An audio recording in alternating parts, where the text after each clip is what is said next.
इसको दो पार्ट्स में देख सकते हैं। एक तो ये है कि फ्रॉम वन शरीर यात्रा टू द नेक्स्ट उसमें कुछ हो रहा है, और एक ये है कि इस शरीर यात्रा में भी तो अगर हम 70, 80, 90, 100 साल अगर इस धरती पर रहते हैं तो जी उसमें भी तो हम, है ना, कुछ ना कुछ जो है वो बचपन से लेके बुढ़ापे तक जो कर रहे हैं उसको हम, मतलब मैं जैसे उमेश भाई से भी मैंने मैसेज में भी लिखा, हमें ना पिछले जन्म से पहले क्या था, मृत्यु के बाद में क्या होगा, we are many times very much fancied by that. लेकिन वो ना कुछ भी कहें उसमें कहीं ना कहीं पे मिस्ट्री रह जाती है। मतलब मैं कुछ भी बोल दूं कि ऐसा होता है, लेकिन वो सिर्फ बोलना ही है। मतलब मैं भी देख के तो नहीं आया कि पिछले जन्म में क्या था। अभी मैं, मतलब ऐसा नहीं कह सकता कि मैं पूरी तरह से उसको समझा हूँ, है ना। काफी सारी चीजें जो है वो फिर मानने के आधार पर रह जाती हैं। लेकिन अपनी शरीर यात्रा में जो कुछ हो रहा है उसको तो हम बड़ी क्लियरली देख सकते हैं और एक दूसरे के साथ में शेयर कर सकते हैं। तो जी ये जो भैया। है ना, ये जो संस्कार, तो हम अच्छे कर्म करते हैं उससे हमारे संस्कार बेहतर होते हैं। एक्चुअल में मेरे को ऐसा लगता है कि इससे उल्टा है सच। जैसे हमारी समझ बनती है, जैसे हमारे संस्कार होते हैं, वैसे हमारे कर्म, है ना। तो मेरे संस्कार खराब हो और मैं कर्म अच्छे करने की कोशिश करूं और वैसा करने से मेरे संस्कार अच्छे हो जाएंगे, अपने में सोच के रखें। एक तो ये थ्योरी के साथ में चल सकते हैं, है ना। और एक ये है कि मुझ में समझ है, मेरे संस्कार अच्छे हैं, फिर तो मैं करूंगा ही ठीक। एक थ्योरी जो है ये बनती है। तो अब इस पे शोध किया जाए अपने में कि क्या ठीक लगता है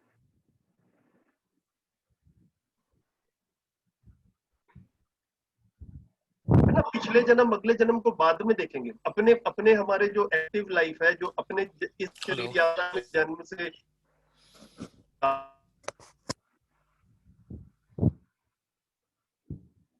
जैसे जैसे देखता हूँ मैं कि समझदार होते हैं, मतलब समझदार होते हैं, मतलब संस्कार संपन्न होते हैं, तो ठीक काम करते हैं। इसका उल्टा भी सच है कि नहीं है, उसको देखा जाए कि नहीं, मतलब वो, समझ सही है मतलब वो तब ठीक मैं काम कर्म करते रहते हैं। कि मुझे अपनी समझ इसको जब जो है, सही बनेगी तो मेरे कर्म, अब काम में अपने आप ही डायरेक्ट अच्छे डायरेक्शन में ही जाऊंगी। अभी तो दीदी रोजमर्रा की जिंदगी में देखें, घरों में, स्कूल में, आसपास कितना झंझट ये है। जब भी कोई आपस में कॉन्फ्लिक्ट होता है, डिबेट होती है, तो सबसे बड़ी बात जो हर डिबेट के पीछे बेसिकली क्या है कि दो पार्टीज है। एक पार्टी अपने आप को ठीक कह रही है, दूसरी पार्टी उससे कुछ अलग चीज को ठीक कह रही है। डिबेट तो तभी होती है, दोनों एक ही चीज कह रहे हो, तो झगड़ा किस बात का।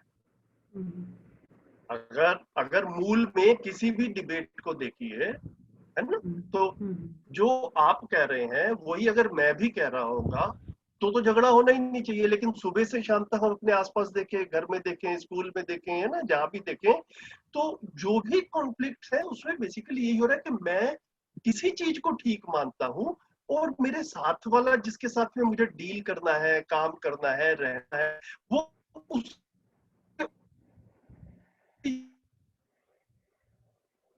चीज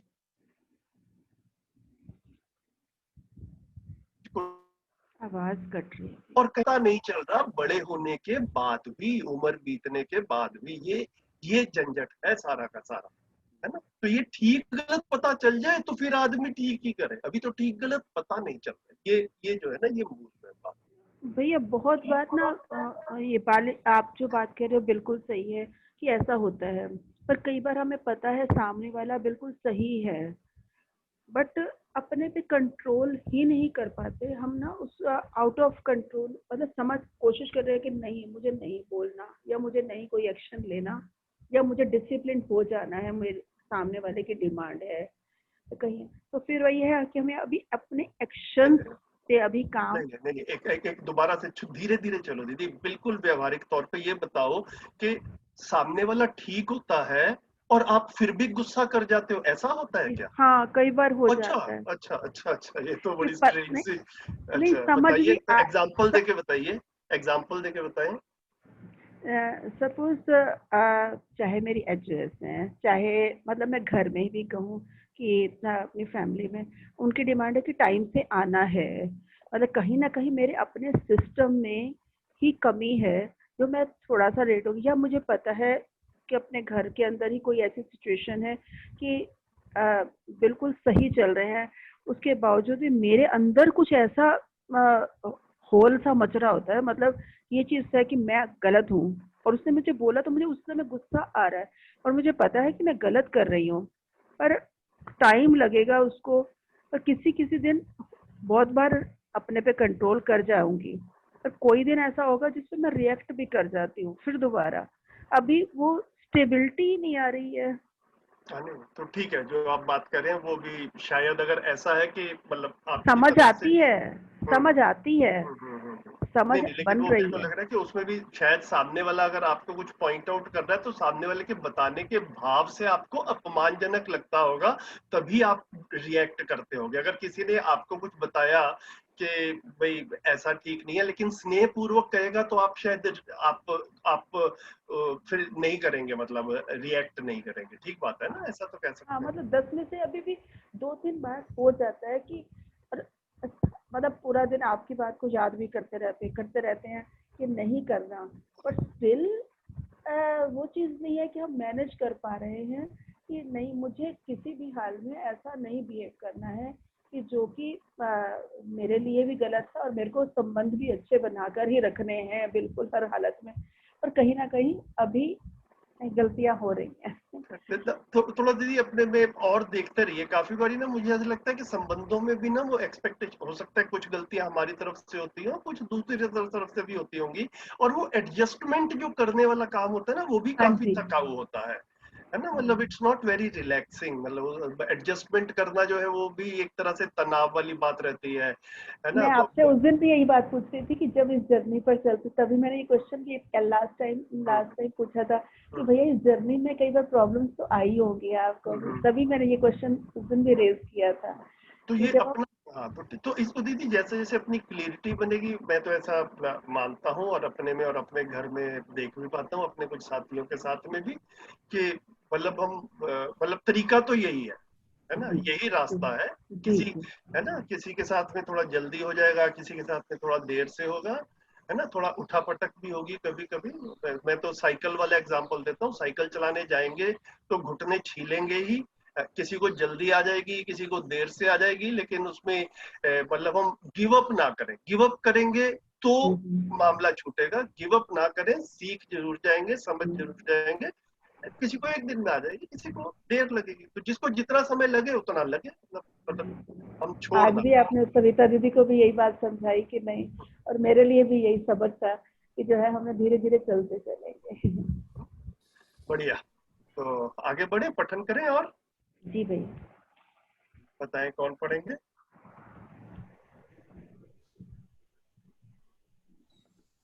सर मैं पढ़ता हूँ। ठीक है। हाँ जी।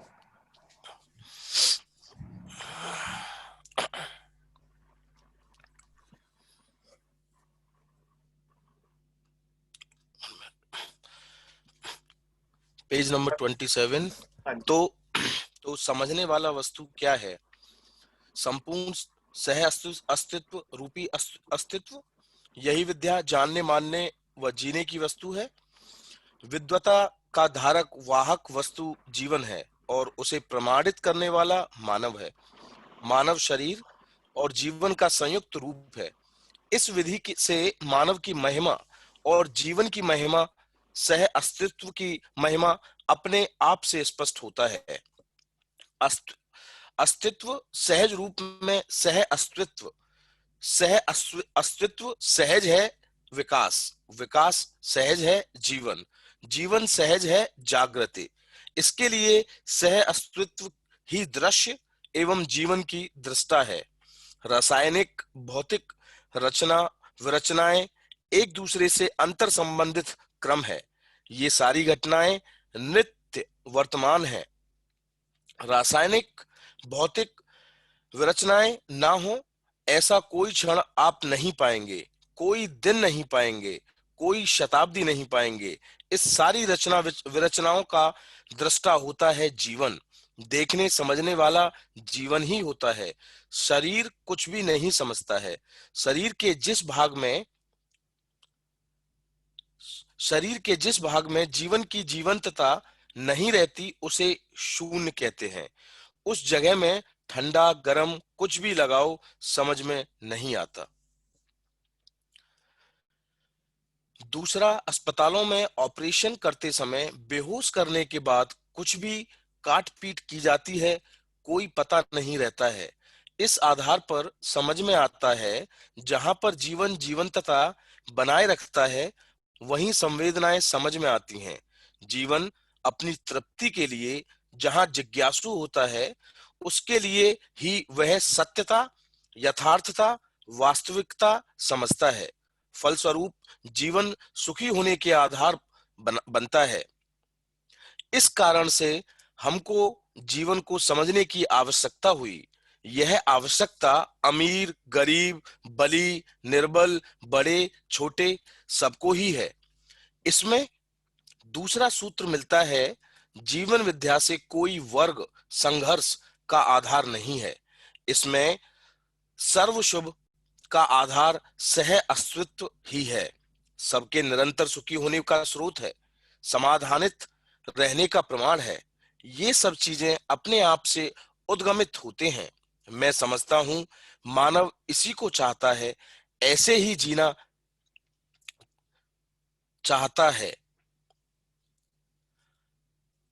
हम सबके साथ ही सुखपूर्वक जी सकते हैं। अकेले कोई होता नहीं, ये सिद्धांत निकलता है। इस धरती के संबंध को छोड़कर कोई मानव सुखी होने का प्रयत्न करें तो हो ही नहीं सकता। पानी से संबंध छोड़कर सुखी को कोई हो नहीं सकता। किन्हीं भी चीजों के संबंध को छोड़कर हम सुखी नहीं हो सकते। तो जीवन संबंध को छोड़कर कैसे जियोगे? कैसे यांत्रिक हो जाओगे? कैसे यांत्रिक हो जाएगा और भावनात्मक संसार से कैसे मुक्ति पाएगा? आप ही सोचो, ये कैसे हो सकता है? हम बाजार में जाते हैं, सब्जी, अनाज, सोना, लोहा सबका भाव पूछते हैं। उस भाव का दृष्टा कौन है? मानव ही होता है। जब सबका भाव है तो मानव का भी भाव होगा। मानव का भाव पता लगाना ही आवश्यकता रही है। उसको छोड़कर सबका भाव पकड़ लिया। जिनसे लाभ अवसर बना उन सभी भावों को पकड़ लिया। जबकि मानव का भाव मूल्य समझ लें तो लाभ हानि से मुक्त हो जाएंगे। मानव मूल्य समझने से, जीवन मूल्य समझने से, स्थापित मूल्य समझने से, शिष्ट मूल्य समझने से हमको लाभ हानि की आवश्यकता शून्य हो जाती है। तब उपयोगिता मूल्य पर जीना होता ही है, जिससे धरती की छाती का कितना बड़ा बोझ हल्का हो सकता है। लाभ हानि के चक्कर में आदमी ना तो अपने को बचाता है, पराया तो बचाना ही नहीं। लाभ हानि के चक्कर में सबका कत्ल, चकनाचूर। इस झंझट से मुक्ति तो इसी विधि से आता है कि मानव मूल्यों को समझने में सहज होता है। उसके पहले ये होने वाला नहीं है। हम बहुत बहुत सिर कूटे हैं किंतु कुछ सुधार हुआ ही नहीं। इसकी गवाही है साम्यवाद और पूंजीवाद। साम्यवाद भी अंततोगोत्वा राष्ट्रीय लाभ के लिए जूझा, लाभ से मुक्त नहीं हुआ। और पूंजीवाद सदा सदा घोषित लाभवादी है। इसलिए तो लाभ हानि से मुक्त होने के लिए मानव को अपने मूल्यों को समझने की आवश्यकता है। मानव मूल्यों को निर्वाह करने की आवश्यकता है। ये कैसे आएगी? जीवन विद्या समझ में आने से, अस्तित्व सह अस्तित्व के रूप में समझ में आने से और मानवीयतापूर्ण आचरण में विश्वास होने से मानव मूल्य चरितार्थ होता है। इसी का नाम है समझदारी। बढ़िया ब्रिज भाई, 2 पेज पढ़ लिए, इस पे थोड़ी बात कर लेते हैं। और मैंने अभी देखा श्रवण भैया भी ज्वाइन कर लिए हैं। भैया श्रवण भैया, आवाज आ रही है? जी भैया नमस्ते। हाँ हाँ नमस्ते भैया, स्वागत है, स्वागत है। नमस्ते जी। नमस्ते। गुड। तो ये 2 पेज पढ़े हमने, इसमें बात तो काफी सारी जनरल है। सिर्फ एक मोटी सी चीज है, मैं उस तरफ ध्यान दिला देता हूँ, क्योंकि ये वाला शब्द जो है ना, ये बार बार दर्शन में आगे आएंगे। मुझे मतलब ऐसा लगता है पर्सनली कि आप में से जो लोग नोट्स बना रहे हैं वो वाले नोट कर लें, वो वाली चीजें जिनकी ना हमें अब फाउंडेशन ले करनी है। मतलब एटलीस्ट वो हमारी वोकेबुलरी में वो शब्द आ जाएं। ताकि आगे बढ़ते बढ़ते फिर ये पता चले कि इनकी हमें स्पष्टता बनानी है। तो यहाँ पर जो है ना 2 शब्द बाबा जी ने यूज किए हैं, दृश्य और दृष्टा। ये पेज नंबर 27 में ऊपर से 7th लाइन है। तो एक्चुअल में जैसे जैसे हम आगे जाएंगे तो ये देखेंगे ये टोटल में 3 शब्द हैं। उन 3 शब्दों का मीनिंग लेते हुए ना हम समझते हैं, दृश्य, दर्शन और दृष्टा। ठीक है, ये शब्द है बेसिकली। दृश्य मतलब जिस चीज को देखा जा रहा है, जिस चीज को समझा जा रहा है। दृष्टा जो है वो देखने वाला कौन है, उसको दृष्टा कह रहे हैं। जिसको देखा जा रहा है उसे दृश्य कह रहे हैं, और देखने की प्रक्रिया को दर्शन कह रहे हैं, है ना। तो एग्जिस्टेंस को देखना है, ह्यूमन बीइंग देखने वाला है, और जैसे हम देखते हैं उसको दर्शन का। तो अलग अलग दर्शन, अलग अलग फिलोसफीज जिसको हम कहते हैं कि दुनिया में अवेलेबल है, तो वो सब का मतलब क्या हुआ दर्शन का, कि वो सब एग्जिस्टेंस को कैसे देख रहे हैं। किसी ने बोला ये एग्जिस्टेंस जो है ये माया जाल है ना, ये पूरा संसार जो है उसको माया के रूप में देखा, उस दर्शन में संसार को माया के रूप में देखा। फिर भौतिकवाद वाला, ये जो पूंजीवाद वाला, जो मटेरियलिज्म वाला जो एक दर्शन है, उसमें यह है कि भैया जो कुछ है मौज मस्ती यहीं पे ही है, जो दिखता है वही सब कुछ है, बाकी और कुछ भी नहीं है ना। तो जो स्पिरिचुअलिटी वाला था उन्होंने कहा जो भी दिखता है वो सब माया जाल है, सच्चाई तो ईश्वर है। तो ये सब क्या हुआ, ये दर्शन शब्द हुआ कि हम इस पूरे एग्जिस्टेंस को देखते कैसे हैं। तो ये धीरे धीरे ना हम, आप सब भी इस चीज की तरफ ध्यान रखें कि ये क्लियरिटी बने हमारी। दृश्य, दर्शन, दृष्टा, ये जो है ये शब्द बार बार आगे जैसे हम समझेंगे आएंगे। मुझे इतना ही रखना था, बाकी प्रश्न ले लेंगे। शरण भैया आप कुछ ऐड करना चाहें तो बताएं इन 2 पेजेस में से। नहीं भैया, मेरा एक इसमें तो क्वेश्चन, जी क्वेश्चन आने दिया जाए। क्वेश्चन आने दें, ठीक है, बताइए जी। कल हमने 3 शब्द लिए थे, विद्या, विद्वता और विद्वान। तो ये भी इन तीनों से संबंधित है क्या, दृश्य, दृष्टा और दर्शन से? और ये विद्वता और विद्या में क्या फर्क है? शरण भैया।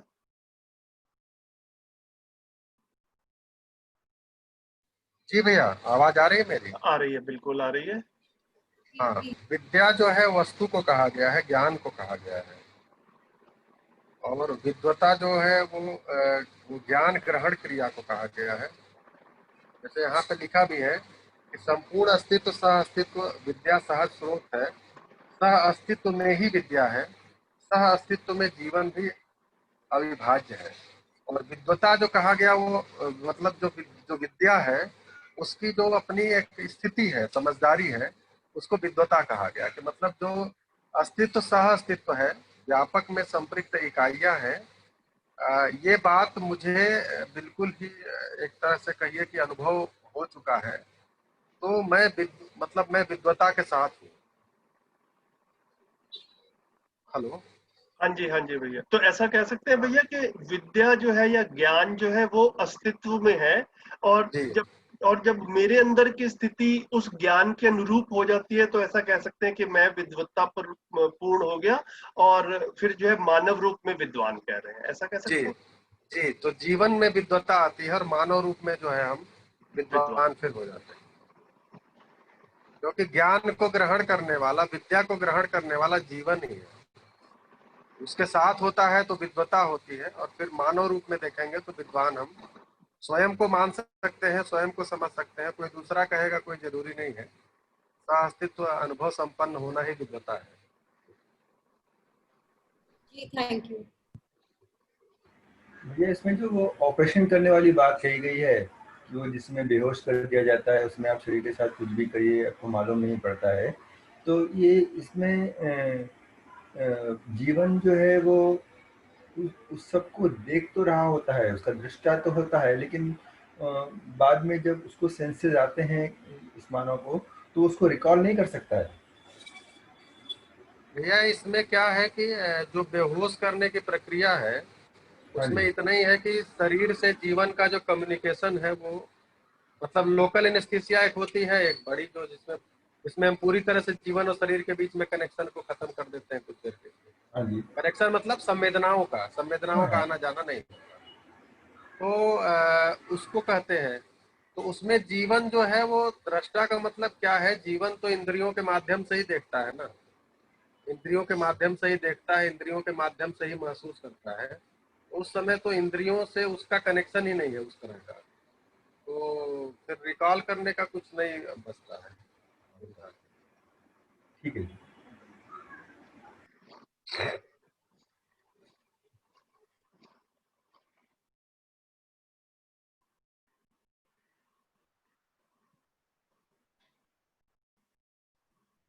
अगर इंद्रियों के माध्यम से जीवन को न देखना हो तो शरीर को चलाने की आवश्यकता भी नहीं पड़ेगी, जीवन खुद ही ज्ञान संपन्न हो जाएगा। लेकिन जीवन ज्ञान संपन्न हो जाए इसके लिए शरीर की आवश्यकता पड़ती है। 5 ज्ञानेंद्रियों के माध्यम से सूचनाओं का ग्रहण करना, फिर उसको ये सारा कुछ करने के लिए इंद्रियों की जरूरत है। इसका मतलब जैसे वो इलेक्ट्रिसिटी जैसा है कि जिस समय प्रोड्यूस हो रही है उसी समय उसको यूज किया जा सकता है, बाकी आप उसको स्टोर नहीं कर सकते हैं। हाँ भैया, मतलब आप जोड़ के देख लीजिए, क्योंकि बहुत सारे उदाहरण होते हैं वो आप हमको आवाज आ रही है, पता नहीं आ रही है भाई। तो यहाँ पर तो बिजली से तो बिजली प्रोड्यूस हुई तो उसको यूज कर लिया, फिर उसको स्टोर नहीं कर सकते। सही है, मतलब जोड़ सकते हैं इसको।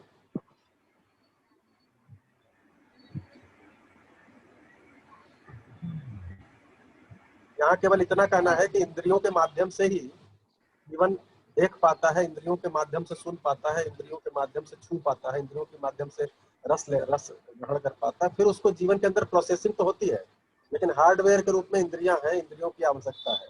तो इसीलिए समझने के लिए शरीर की आवश्यकता इसीलिए है, नहीं तो फिर जरूरत नहीं थी। जीवन जो है बिना शरीर के ही समझदार हो जाता है, फिर इतना खाना पीना और सब चीजें इकट्ठा करना और उसके लिए श्रम करना, परेशान होना जरूरत नहीं पड़ती। तो ऐसा यहाँ पे कहा भी गया है। कोई पूछ रहे थे दीदी? जी मैं पूछना चाह रही थी, ये उपयोगिता मूल्य है तो इसके पहले लिखा था मानव मूल्य, जीवन मूल्य, स्थापित मूल्य और शिष्ट मूल्य। तो ये चारों चीजें उपयोगिता मूल्य है या वो अलग चीज है? मतलब इसमें कैसे समझाया उन्होंने इस चीज को? मूल्य जो है 30 मूल्य जो है, तो 30 मूल्य के प्रकार है। पहला जो है वस्तु जो होता है, जैसे 30 मूल्यों में से 18 मूल्य जो है वो व्यवहार में है, मानव और मानव के व्यवहार में, तो उसको हम लोग स्थापित मूल्य और शिष्ट मूल्य कहते हैं। 9 जो है वो स्थापित है ही, सभी में व्यवस्था के रूप में है, और 9 तरह से वो व्यक्त होते हैं, जिसमें विश्वास, सम्मान, कृतज्ञता, गौरव, स्नेह, ममता, वात्सल्य सारे आते हैं। तो ये समझ के रूप, मतलब एक व्यवस्था के रूप में सभी के जीवन में है ही।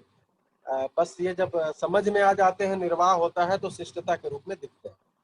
जैसे सम्मान जो है वो सौहार्दता के रूप में, विश्वास सौजन्यता के रूप में, स्नेह निष्ठा के रूप में व्यक्त होता है। तो 18 मूल्य है जो मानव मानव व्यवहार के हैं, और 6 मूल्य जो है वो मानव मूल्य कहे गए, धीरता, वीरता, उदारता, दया, कृपा, करुणा।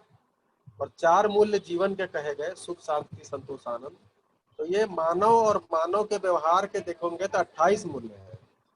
जबकि मानव और प्रकृति, अगर प्रकृति को देखते हैं तो उसमें 2 ही मूल्य है, उपयोगिता और कला मूल्य। ये जो उपयोगिता है ये कला मूल्य है, अरे प्राकृतिक मूल्य है। जितनी भी प्राकृतिक वस्तुएं हैं उनमें उपयोगिता होती है, उन उपयोगिता को हम पहचानते हैं, उस उपयोगिता को, और हम उसके उपयोगी पाते हैं, उपयोग करते हैं। और उसमें अगर कला लगाने की संभावना है तो हम कला भी लगाते हैं और उसको उपयोगी ज्यादा बना लेते हैं। जैसे एक बार चर्चा किया था शायद कि जैसे मान लीजिए पेड़ की कोई तना, स्टेम जो है वो गिर गया है, पेड़ गिर गया है, तो उसके तना जो मोटा सा है उस पर हम बैठ सकते हैं, बैठ करके खाना भी खा सकते हैं, बैठ करके बात भी कर सकते हैं। लेकिन अगर घर में ला करके बैठना हो तो मुश्किल होगा। तो उसमें कला की संभावना है कि अगर वो सूखा हुआ पेड़ है तो उसको हम किसी हथियार से उसकी पटरियां चीर लें और उसका कुर्सी मेज बना लें, तो उसमें कला लगा दिया तो वो आप कहीं भी लेके बैठ सकते हैं। तो कला लगाया तो कला की संभावना होती है सब, तो जिसमें लगभग सभी प्राकृतिक इकाइयों में कला की संभावना होती है। यानी कला मूल्य से और उपयोगिता मूल्य से युक्त होते ही है, उसको हम पहचानते हैं। तो ये दोनों को प्राकृतिक मूल्य कहा गया दीदी, बाकी सबको मानव मानव व्यवहार में और मानव और जीवन मूल्य कहा। Thank you. एक्चुअल में ये आपने प्रश्न जैसे पूछा ना, तो एक बड़ा इंटरेस्टिंग ऑब्जर्वेशन आ रहा है यहाँ पर। अगर हम इस पूरे सेंटेंस को दोबारा से देखें तो मानव मूल्य समझने से, जीवन मूल्य समझने से, स्थापित मूल्य समझने से, शिष्ट मूल्य समझने से हमको लाभ हानि की आवश्यकता शून्य हो जाती है ना। ये जो है बड़ा एक इम्पोर्टेंट सा ऑब्जर्वेशन है कि जहां जहां पर हम मूल्य समझते हैं, मूल्य स्वीकारते, संबंध स्वीकारते हैं, मूल्यों के साथ में जीना होता है, मूल्यों का निर्वाह होता है, वहां पर लाभ हानि की आवश्यकता शून्य हो जाती है ना। हम अपने अच्छे अच्छे संबंध, हम सब काफी संबंधों में जी ही रहे हैं, अपने परिवारों में, संबंधियों के साथ में, मित्रों के साथ में। उनमें से कहीं कहीं पर संबंध हम ऐसा लगता है कि अच्छे से जी रहे हैं, मतलब मान के चले कि हमारा अपने बच्चे के साथ में हमने संबंध स्वीकारा हुआ है। तो जहां पर हमने अपने बच्चे के साथ संबंध स्वीकार लिया, वहां पर बच्चे के साथ में लाभ हानि वाला भाव आता ही नहीं है। ये जो है ना एक बड़ा इम्पोर्टेंट ऑब्जर्वेशन है। तो इसका फिर अपने में ये देखा जाए कि जहां जहां पर लाभ हानि का भाव आता है, अपने अंदर फीलिंग आता है, वहां पर फिर संबंध की क्या स्थिति है ना। कितने संबंधों में मैं ऐसा जी पाता हूँ कि लाभ हानि वाली मानसिकता से मुक्त रहता। तो परिवार में समृद्धि के साथ में जीना है, अपनी आवश्यकताएं पूरी करनी है, ये एक बात है। लेकिन वस्तु संग्रह से ही, मैक्सिमम प्रॉफिट से ही, मैक्सिमम पैसा इकट्ठा करके, मैक्सिमम जो है ना कंफर्ट्स से मैं सुखी होता हूँ, यहाँ पर फिर जो है ना वो बात दूसरे रास्ते पर चली जाती है। फिर वो जो है ना वो जहां जहां से, मतलब वो ऐसा हो रहा है कि संबंध नहीं पहचाने, वहां वहां से लाभ मानसिकता प्रभावी रहती है। जैसे मेरे को अच्छे से याद है कि कुछ साल पहले एक अपने डॉक्टर दोस्त हैं, तो उनके पास में जैसे गए, मतलब कुछ वो एक हॉस्पिटल में थे, मतलब उनका अपना काफी इन्फ्लुएंस था वहां पर, हॉस्पिटल में उनकी चलती थी। वैसे तो नौकरी करते थे लेकिन काफी सीनियर पोजीशन पे। तो जैसे गए तो हमें जो भी थोड़ा बहुत करवाना था काम, उसके बाद उनसे बोला कि भैया फीस फीस, तो कहते छोड़ो भैया फीस क्या। तो हमने कहा नहीं भैया, मतलब फीस का क्या क्या मतलब, अस्पताल चल रहा है, कुछ खर्चे वर्चे तो हो रहे होंगे। तो कहते अरे भैया अपना भी तो संबंध है ना।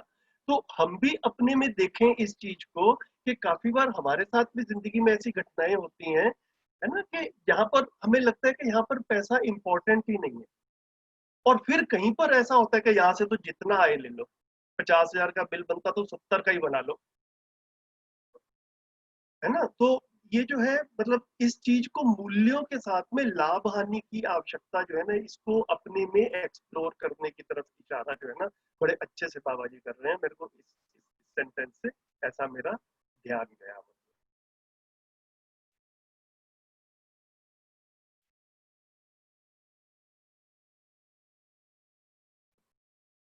और बताएं, फिर आगे इसी को लाभ हानि को एक्सपेंड भी किया, और ये लाभ हानि के चक्कर में आदमी ना तो अपने को बचाता है और पराये को तो बचाना है ही नहीं, है ना, उसको तो लूटना ही है। और कई बार तो जो, तो फिर जो है वो अपना पराया की दीवार बनी रहती है, हम किसी को पराया मानते हैं, वो हमको पराया मानता है, पराये के साथ में पराये जैसा ही व्यवहार होता है, फिर हमें लगता है कि समाज गलत दिशा पे जा रहा है ना। तो ये सब चीजें बड़ी फाइनली एक एक दूसरे के साथ में सारे पॉइंट्स रिलेटेड।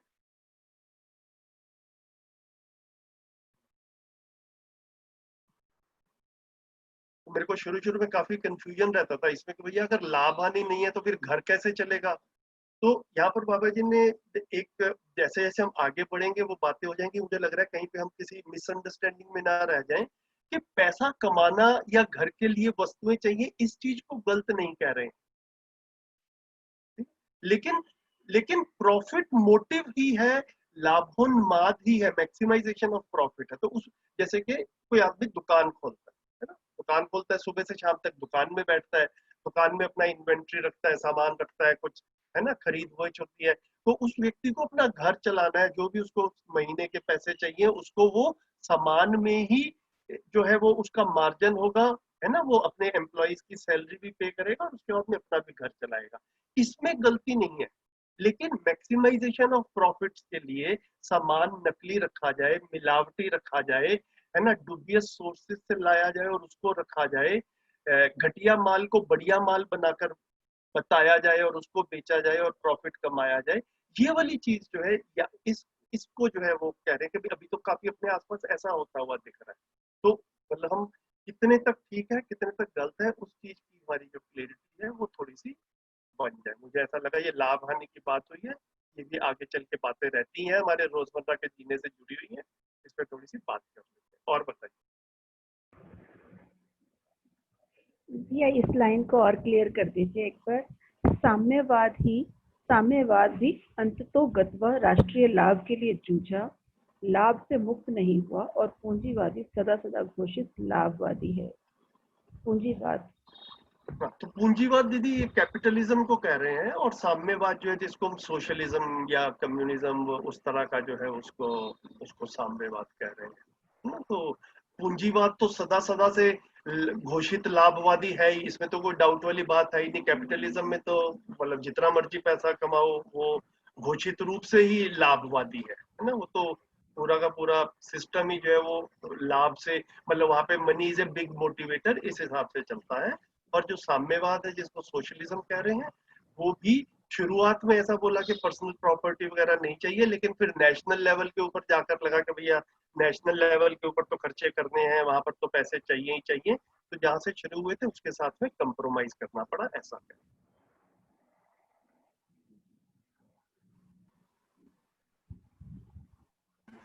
भैया चैट बॉक्स में कुछ मैसेज आया है, देखिए क्या लिखे हैं वो। सभी को नमस्ते। जीवन को जब समझता है पूरे शरीर को पंखे पर टांग देता है, और जब थोड़े समय के लिए संवेदना बंद करना है तब लोकल एनेस्थीसिया को यूज करता है।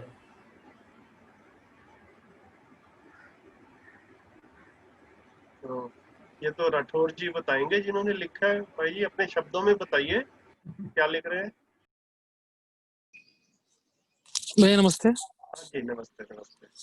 मैं वहाँ शैलेंद्र में जी है ना, मैं नाम अगर याद ठीक है तो मैं वैसे। ठीक जी, ठीक है, बहुत अच्छी समझ है आपकी, कोई दिक्कत नहीं है। बताइए शैलेंद्र जी। जहाँ हम बात कर रहे थे अभी, जो जीवन समझता है कि उसे क्या करना है ज्ञान के रूप में, जहाँ हम लोग पहले वाले टॉपिक में थे, ज्ञान और विद्यता के रूप में, हाँ उसमें जीवन ही समझ रहा है, अस्तित्व को, मतलब मेरे शरीर को या बाकी चीजों को, ऐसा ही कह रहे हैं ना हम लोग वहां पर। हाँ, समझने वाली इकाई जीवन ही है, बिल्कुल ठीक है। तो जो ज्ञान है वो मैंने वीडियो में देखे थे, बाबा जी कह रहे थे कि अस्तित्व को समझना है, मतलब पूरे अस्तित्व का ज्ञान ही, मतलब वो अस्तित्व ही ज्ञान है। ठीक है। और जीवन ही समझता है कि मुझे क्या करना है, वो उसी को विद्वता या ज्ञान बोल रहे हैं हम लोग। बिल्कुल ठीक है। मैं वही पूछने की कोशिश कर रहा था। नहीं तो इसमें लटकाने वाली बात कहाँ से आ गई? नहीं मतलब लोकल एनेस्थीसिया जैसे मुझे जरूर लगता है कि अभी थोड़ी देर के लिए मेरे को अभी इस यहाँ से संवेदना बंद करना है, मुझे शरीर ठीक करना है। हाँ। और कभी कभी कुछ केस में देखा जा रहा है कि उसको लगता है पूरा जीवन ही बेकार हो गया, तो वो पूरे का जीवन को, पूरे शरीर को, सारी संवेदनाओं को बंद कर देते हैं हम वहां पर परमानेंटली। हाँ जी।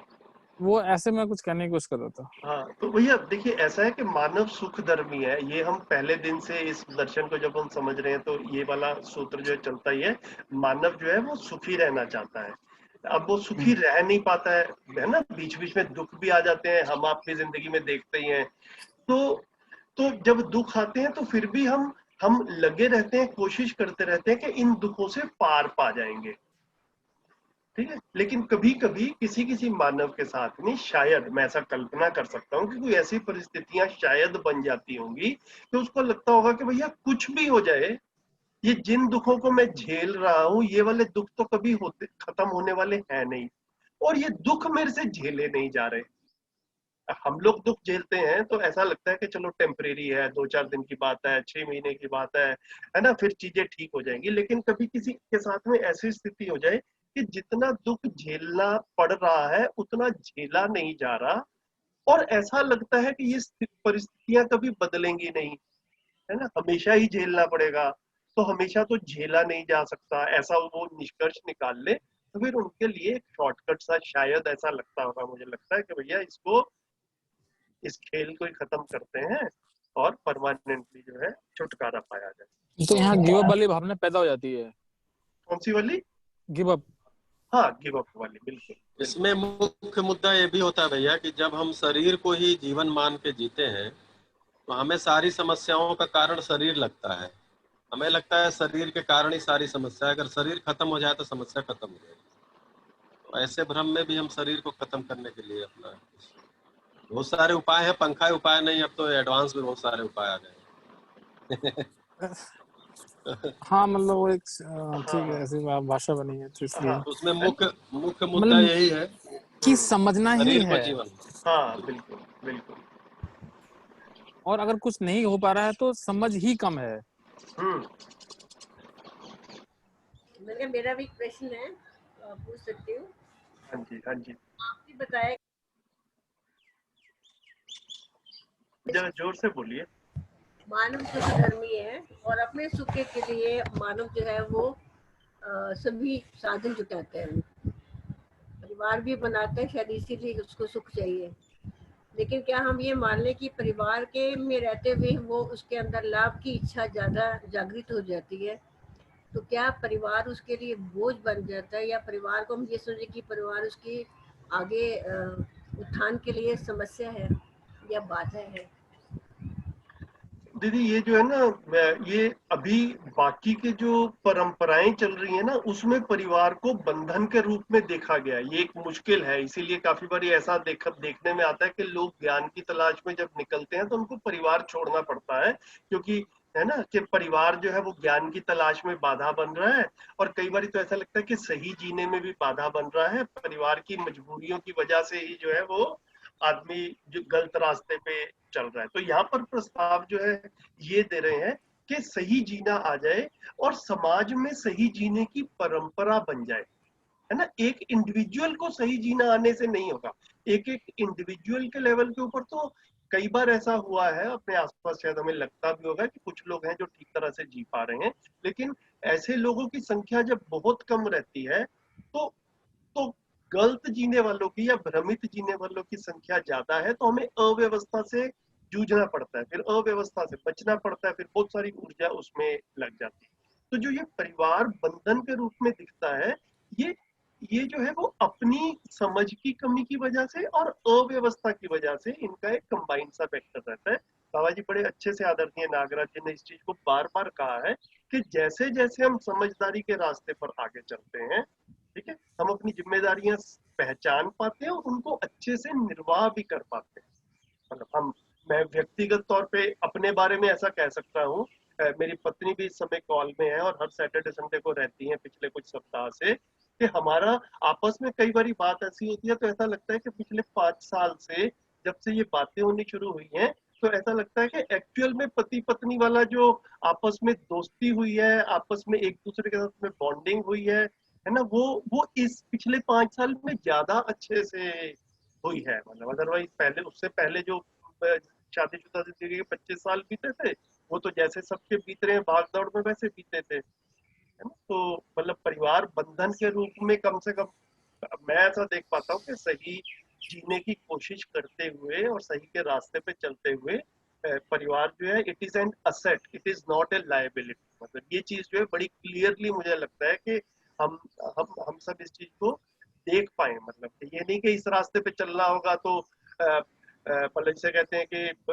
नॉर्मल गृहस्थी जो है वो उसको त्यागना पड़ेगा, या मतलब जिसे कहते हैं कि सन्यासी बन जाना पड़ेगा, है ना, बिल्कुल सिंपल लिविंग पे आ जाएगा, ऐसा कुछ नहीं है। हमारे घर में भी लैपटॉप चलता है ना, स्वादिष्ट खाने बनते हैं, तो मतलब कार भी चाहिए, ठीक है, लेकिन फिर भी समझदारी के रास्ते पर चलने की एक निष्ठा जो है वो परिवार की बनती है, बनी है, और भी हमारे साथी हैं। तो मतलब आई एम श्योर कि जैसे जैसे आप सब भी इसको देख ही रहे हैं तो इसकी तरफ लगेगा कि हाँ ये आशा की किरण के रूप में काफी अच्छे से हम इसको देख पाते हैं। Thank you.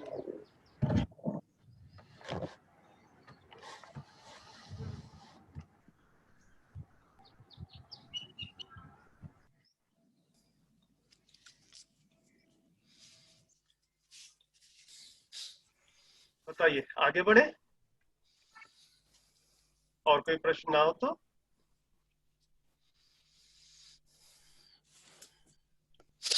संध्या जी आप पढ़ेंगे? जी भैया। मानव मूल्य जब हम चरितार्थ करना शुरू करते हैं तभी हम सही करने में समर्थ होते हैं, पारंगत होते हैं। जब तक किसी न किसी उन्माद से जकड़े रहते हैं और हमको सही करने का कोई रास्ता मिलता नहीं। समझदार होने के लिए जीवन को समझना तथा सह अस्तित्व में मानव अपने आचरण को समझना है। यही जीवन विद्या है। विद्या का दो भाग हैं, जीवन ज्ञान और सह अस्तित्व दर्शन ज्ञान। इन दोनों का धारक वाहक जीवन ही है। जीवन ज्ञान का मतलब जीवन के जीवन को समझने की प्रक्रिया। जीवन ही सब अस्तित्व को समझता है। इस प्रक्रिया को अस्तित्व दर्शन कहा। सभी जीवन समान हैं। सारे मानवों में जीवन एक समान है। समानता की बात कैसे आ गई? जीवन को समझने की विधि में, प्रमाणित करने की विधि में, अस्तित्व को समझने की विधि में, सह अस्तित्व को प्रमाणित करने की विधि में यह आया कि सभी जीवन समान हैं। समझने की व्यवस्था शरीर में कहीं भी हाथ पैर, कान नाक, चक्षु, मेधस, हृदय कहीं भी नहीं है। यह व्यवस्था जीवन में ही है। जीवन ही जीवन को और सह अस्तित्व को समझने वाली वस्तु है और दूसरा कोई समझेगा नहीं। इस ढंग से हम इस निष्कर्ष पर आते हैं, मानव समझदारी व्यक्त करने के लिए अर्थात प्रमाणित करने के लिए शरीर और जीवन के संयुक्त रूप में होना जरूरी है। यह केवल शरीर या केवल जीवन रहने पर नहीं होगा। प्रमाणित करने का केंद्र बिंदु हुआ व्यवस्था में जीना और समग्र व्यवस्था में भागीदारी करना। यही समझदारी की सार्थकता है। हम तब व्यवस्था में जीना ही चाहते हैं। ये प्रक्रिया जीवन सहज ही है, ये कोई लादने वाली चीज नहीं है। सह अस्तित्व को समझने के क्रम में अस्तित्व स्वयं सह अस्तित्व है, क्योंकि सत्ता में संपृक्त डूबी भीगी घिरी प्रकृति ही संपूर्ण अस्तित्व है। प्रकृति अपने में एक एक गिनने योग्य वस्तु है। गिनने वाला मानव है। ये गिनने योग्य वस्तु प्रकृति में जड़ प्रकृति और चैतन्य प्रकृति सब हैं। छोटा सा सूत्र है, समझदारी से मानव सुखी, ना समझी अर्थात जीव चेतना में जीता हुआ मानव दुखी। अभी तक सारा संसार जूझता रहा। पहले जूझता रहा जीवों से, तप करो, योग करो, सन्यासी हो जाओ तो सुखी हो पाओगे। लोग इसका भी प्रयोग किए, कुछ प्रमाण मिला नहीं, परंपरा बनी नहीं। दूसरी बार ये जूझे कि खूब वस्तु को इकट्ठा कर लो, सुविधा से सुखी हो जाओगे, उससे भी सुखी हुए नहीं। दोनों बातों से कोई सुखी नहीं हुआ। तब सोचने की बात है कि इसी क्रम में निकल कर आया कि समझदारी से समाधान, समाधान से सुखी। समझदारी से सही कार्य व्यवहार होता है। सही में सभी एक होते हैं, गलती में अनेक। हमारी गलती से आप सहमत हो जाएं, आपकी गलती से हम सहमत हो जाएं, ऐसा होता नहीं है। जो गलती है तो गलती है, आपके लिए भी हमारे लिए भी। सही में हम एक ही हैं, ये बात हमको समझ आ गई। स्वत्व समझदारी में से के लिए ही हमारा कल्याण प्रशस्त होता है। समझदारी से ही सुखी समृद्ध होते हैं। समझदारी में वर्तमान में व्यवस्था के रूप में जीते हैं। समझदारी से ही परंपरा रूप में सह अस्तित्व को प्रमाणित करते हैं। सुख के 4 चरण हैं, समाधान, समृद्धि, अभय, सह अस्तित्व में जीना। ये 4 चीज प्रमाणित होता है तो हम सुखी हो जाते हैं। जब तक ये चारों चीज नहीं आती हैं, तब तक हम समझदार परंपरा में से के लिए प्रयत्न करते रहते हैं। इस प्रयत्न के क्रम में ही हम तमाम जप तप पूजा पाठ योग यज्ञ कर डाले हैं। बहुत सारी चीजें भी इकट्ठा किए, किंतु सब लोग खुश नहीं हुए। सभी खुश होने के लिए समझदार होना है। समझदारी सब में पहुंचाया जा सकता है। समझदारी के लिए पहला चरण है अस्तित्व को समझना। अस्तित्व 4 अवस्था में है। पहला पदार्थावस्था, जिसमें मिट्टी, पाषाण, मणि, धातु आदि हैं। ये सब अपने अपने आचरण में प्रमाणित हैं ही। दूसरी प्राणावस्था, जिसमें सभी पेड़ पौधे, वनस्पतियां, औषधियां हैं। ये सब भी अपने आचरणों में स्वयं प्रमाणित हैं। तीसरा, जीवावस्था, जिसमें मानव को छोड़कर सभी जीव पक्षी आते हैं। ये सभी भी अपने त्व सहित व्यवस्था के रूप में प्रमाणित हैं। है ही। चौथा, ज्ञानावस्था, जिसमें मानव ही है, जिसका व्यवस्था होने में अभी प्रतीक्षा है। अब सोचिए, सबसे विकसित अवस्था सबसे पीछे है। क्या मतलब है इसका? दुखी नहीं होगा तो क्या होगा? रुक जाते हैं। जी भैया। 2 पेजेस हमने और पढ़ लिए, 29 एंड 30। तो यहाँ पर एक चीज की तरफ मेरा ध्यान गया है, बस वो हल्का सा आपके सामने रखते हैं, फिर प्रश्न ले लेंगे कि ये जो है ना मानव शरीर और जीवन का संयुक्त रूप है। इस चीज को बाबा जी थोड़ा एम्फेसाइज कर रहे हैं कि कई बार ऐसा हो सकता है कि किसी किसी का अटकाव हो। तो यहाँ पर इस सेंटेंस के थ्रू जो है ना बाबा जी ये कह रहे हैं कि समझने की व्यवस्था शरीर में कहीं भी शरीर में नहीं है। मतलब मेरा हाथ समझता हो, मेरा पैर समझता हो, मेरा कान समझता हो, मेरा मेदस मतलब ब्रेन समझता हो, है ना, मेरा हार्ट समझता हो, ऐसा कुछ नहीं है। समझने वाली सारी की सारी चीज जो है वो क्या है, ये सारी व्यवस्था ये जीवन में है। तो मतलब मैं शरीर और जीवन का संयुक्त रूप हूँ, ये बार बार अलग अलग एंगल से अलग अलग तरीके से आदरणीय नागराज जी जो है वो रख रहे हैं।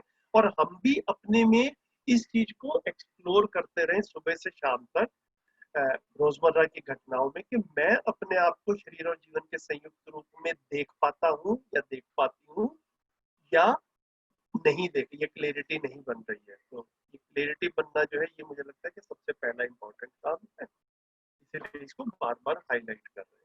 कुछ प्रश्न श्रवण भैया आप कुछ ऐड करेंगे? हाँ, इसमें जो है जो मानव लक्ष्य है सुख जो है वो सुखी कैसे होगा, तो इसके लिए जो 4 चीजें कही गई है कि समाधान, समृद्धि, अभय, सह अस्तित्व। सुख के 4 चरण हैं, समाधान, समृद्धि, अभय, सह अस्तित्व। इसमें जो 4 चरण इसलिए कहा है कि स्वयं में समाधान, परिवार के स्तर पे जब जीते हैं तो समृद्धि, समाज के स्तर पे जीते हैं तो अभय, और संपूर्ण अस्तित्व के स्तर पे जीते हैं प्रकृति के साथ तो संतुलन। तो ये चारों स्तर पर ये होने से हम सुखी हो पाते हैं। यहाँ पर ये जितनी बातें ऊपर कही गई है उसको लेकर के यहाँ कहा गया है। उसमें एक बात और कही गई है कि जब तक हम किसी उन्माद में होते हैं, जैसे भी शिल्पा दीदी ने कहा था कि मैं उस समय चूंकि मूल्यों में गया था कि ये मानव मूल्य, जीवन मूल्य सब जब होता है तो उपयोगिता के साथ जी पाते हैं। लाभोन्माद में जब तक होते हैं, भोगोन्माद में होते हैं, कामोन्माद में, किसी न किसी उन्माद में होते हैं, तब तक हम उपयोगी हो नहीं पाते। स्वयं के लिए भी नहीं हो पाते, परिवार के लिए भी नहीं हो पाते, समाज के लिए भी नहीं हो पाते, प्रकृति के लिए भी नहीं हो पाते। और फिर अपनी जिंदगी बोझ जैसी होती है, हमारे लिए भी और दूसरों को भी बोझ जैसी लगती है। तो इसमें ये बात भी कही गई है कि जब तक कोई उन्माद है तब तक व्यवस्था नहीं है। तो जितना जितना समझते हैं उतना उतना क्या चीज का नाश होता है, तो उन्माद का नाश होता है। अगर हम समझ रहे हैं और हम उन्माद में ही हैं, फिर हमको यही देखना पड़ेगा कि हम क्या समझ रहे हैं। उन्माद ही तो नहीं समझ रहे, कोई नए तरह का उन्माद ही हमारे में आ रहा है। तो ये बात इतनी इसमें कही गई है कि मुझे लगता था कि इसको बढ़िया भैया, बढ़िया। हाँ जी, कुछ प्रश्न वगैरह हो तो या कुछ और बात हो तो बताएं। पेज नंबर 29 एंड 30 पे। संजीव जी, एक बार जो भैया ने बोला था वो एक बार रिपीट कर देंगे प्लीज? थोड़ा सा उनकी जो वॉइस है वो क्रैक हो रही थी काफी। भैया ना ये वाला जो पेज नंबर 30 पे हाईलाइटेड पार्ट है, सुख के 4 चरण है, समाधान, समृद्धि, अभय, सह अस्तित्व। इसको इसकी तरफ ध्यान दिला रहे थे कि ये भी दर्शन का जो है ना एक बिल्कुल बेसिक कॉन्सेप्ट है। इसको भी हम आगे बढ़ते बढ़ते ये देखते चलें कि भाई इसके बारे में हमारी स्पष्टता बन रही है कि नहीं बन रही है। तो समाधान जो है वो व्यक्ति के लेवल के ऊपर, इंडिविजुअल के लेवल के ऊपर होगा, जिसको हम जागृति कह रहे हैं, जिसको हम समझ कह रहे हैं। तो इंडिविजुअल एक एक जो है वो अपनी अपनी समझदारी के लिए काम करेंगे। फिर समृद्धि जो है वो परिवार के लेवल के ऊपर होगी, तो समाधान और समृद्धि जो है ये परिवार में प्रमाणित होगी। फिर समाधान, समृद्धि और अभय ये समाज के लेवल पे प्रमाणित होगा। तो अभय मतलब जो है कि एक दूसरे के साथ में भय का वातावरण ना रहे। तो भय का वातावरण ना रहे, इसका बेसिक मतलब यही है कि हम पूरे समाज में विश्वास के साथ में रह पाए, एक दूसरे पे विश्वास कर पाए। अभी हम विश्वास नहीं कर पाते हैं, इसीलिए एक दूसरे से घबराते हैं, इसीलिए खाने पीने, इसीलिए हॉस्पिटल में जाते हैं तो लगता है कि डॉक्टर ना लूट ले, वर्कशॉप में जाते हैं तो लगता है कि मैकेनिक ना लूट ले, है ना, बाजार में जाते हैं तो लगता है कि भैया दुकानदार ना लूट ले, और वैसे घूम फिर रहे हैं तो कोई जेब ना काट ले, कोई अपराध ना कर दे। मतलब ये सारी चीजें जो है ये भी हमको ओवरकम करना ही है। तो ये जो है इसको, ये अचीव हो जाए, ये प्रमाणित हो जाए, इसको अभय कह रहे हैं। तो समाज के स्तर पर और फिर प्रकृति के स्तर पर या अस्तित्व के स्तर पर हम प्राकृतिक संतुलन भी बना पाए। तो समाधान, समृद्धि, अभय और सह अस्तित्व प्रमाणित हो जाना या इसमें जी पाना, जीना सफल हो जाना, ऐसा जो है इसको ये 4 चरण है, ये हम अपनी जर्नी पे देखें। मतलब अभी हम लोग जो बात करते हैं, जो जागृति की बात की हमने, जो है ना भ्रमित और जागृति की जीवन क्रिया में बात की थी, तो वो सिर्फ समाधान के लेवल तक अभी बात कर रहे हैं। ये बाकी की तो उसके आगे की जर्नी है। तो मतलब ये पूरा का पूरा एग्जिस्टेंस का रोड मैप एक आदमी के लिए कितना काम है, ये बड़ी क्लियरली उसका सिलेबस जो है ना ये मध्यस्थ दर्शन में डिफाइंड हुआ कि मैं समाधानित होऊंगा तो मैं अपने स्तर पर एक अच्छा महसूस करूंगा, उस अच्छा लगना को सुख कहेंगे। फिर मैं और मेरे परिवार के लोग समझदार हो गए तो भी मुझे अच्छा लगता है, उस अच्छा लगने वाले फीलिंग को शांति कहेंगे।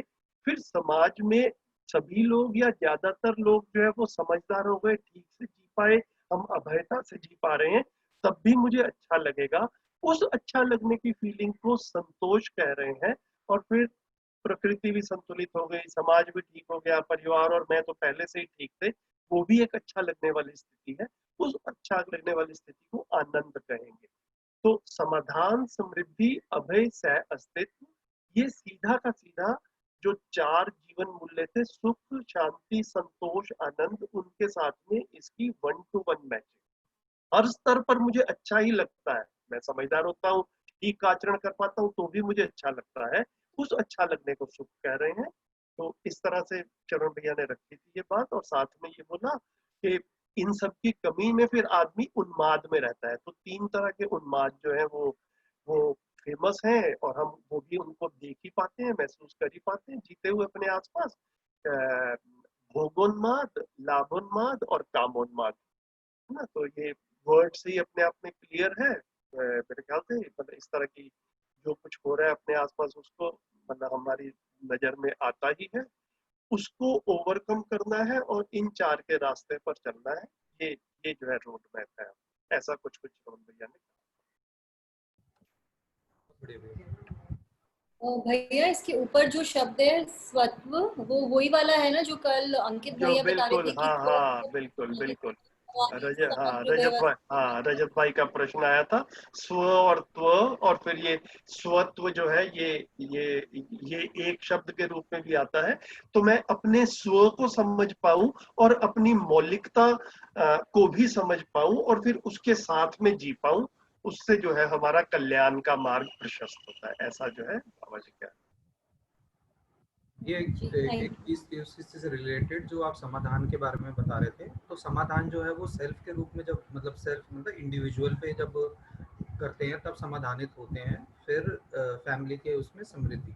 तो समाधान अभी जैसे हम ज़्यादातर जो है वो समाधान की ही बात कर रहे हैं, तो कहीं उससे नेक्स्ट लेवल जाने के लिए जो है शरीर ना समझे वो ज़्यादा सहायक होगा उस चीज़ में, क्योंकि समाधान के रूप में यही रहते हैं कि मैं शरीर हूँ और इसीलिए थोड़ा समाधानित अपने आप को समझता हूँ। क्या वो बाधा है बीच में? नहीं, जब हम समाधानित होंगे तो अपने आप को शरीर और जीवन के संयुक्त रूप में देख पाएंगे, इसको देखे बिना समाधानित हो नहीं सकते, है ना। तो अभी जो भ्रम की अवस्था है, अभी जो नासमझी है, उस नासमझी का एक मेन मेन जो कारण है वो ये है कि हमें जीवन की स्पष्टता नहीं है। हम अपने आप को अधिक से अधिक मतलब शरीर के रूप में देख पाते हैं, है ना। हम देख पाते हैं तो मतलब हम या जो भी है, मतलब अपनी अपनी स्थिति सबकी अलग अलग हो सकती है।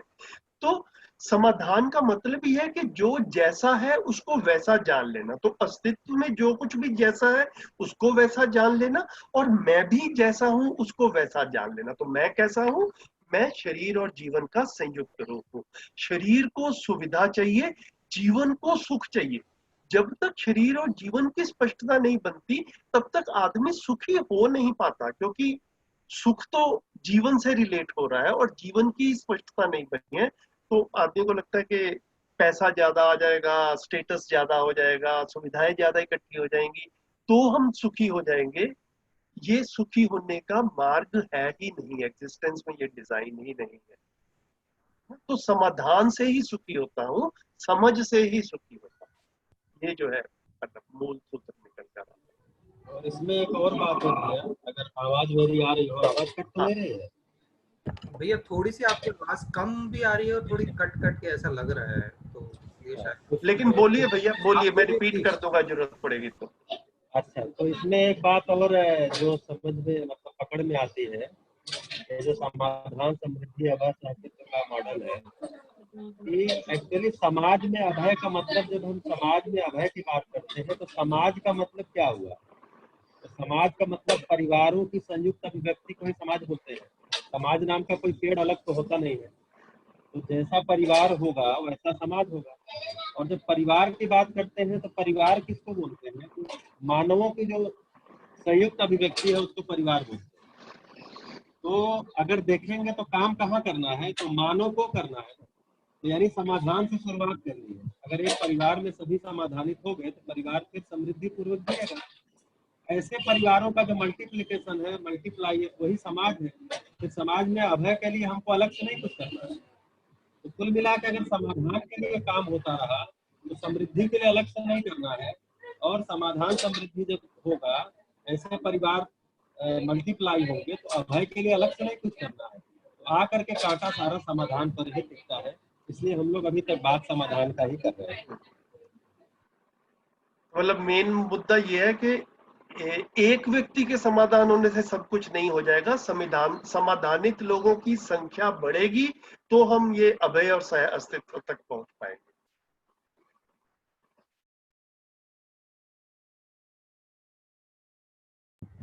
बढ़िया भैया, बहुत बढ़िया। और जो ये कल भी हमने बात की थी, बीच बीच में आती रहती है, जब हम ये समाज में अभयता की बात करते हैं तो ये समाज जो है ये बेसिकली बार बार इसको अखंड समाज से बाबा जी रिलेट करते हैं, है ना। नहीं तो अभी हम लोग के यहाँ पर क्या रहता है कि पंजाबी समाज, जैन समाज, गुजराती समाज, है ना, वो उस सब में जब वो, या हिंदू समाज, मुस्लिम समाज, तो वो समाज ऐसे टुकड़ों में बट जाता है।